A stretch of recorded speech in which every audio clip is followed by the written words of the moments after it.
તો જય દ્વારકાધીશ. તો કેમ છો? મજામાં? તો આપણા બ્લોગમાં હાર્દિક સ્વાગત છે. આજે હું તમને કે મમ્મી વિશે હું તમને જણાવું. મમ્મી, તમે આજે શું કરો છો? આજે દહીં વઘારીએ છીએ, રોટલી બનાવીએ છીએ, ભેળ બનાવીએ છીએ. ઓકે, હવે ચાલો આપણે બાને પૂછીએ. બા, તમે શું કરાવો છો? અમે કાંદા કાપીએ છીએ. તમે કાંદા કાપો છો. હવે આપણે કાકીને જોઈએ. કાકી, એમને શું થાય છે? જો શું કેમ પગ દુખે એનું કારણ તો દેખાડો અમારા મિત્રોને. ફ્રેક્ચર થઈ ગયું. કેવી રીતે ફ્રેક્ચર થયું? ગાડી શીખવા ગયા હતા ને.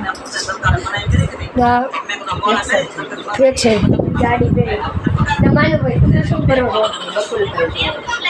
બકુલભાઈ જોવે છે ને આ ડેબ હરકું કરે છે. મિત્રો, આજના બ્લોગમાં એટલું જ છે. કેમ કે આજે મારે આવવાનું છે સ્કૂલે. તો આ યુનિફોર્મ પહેરો છે સ્કૂલનો. આજે છે શુક્રવાર, શનિવાર ને રવિવારે એક નવો બ્લોગ આવશે, તે જોઈ લેજો. તો આજના બ્લોગમાં એટલું હોય મિત્રો.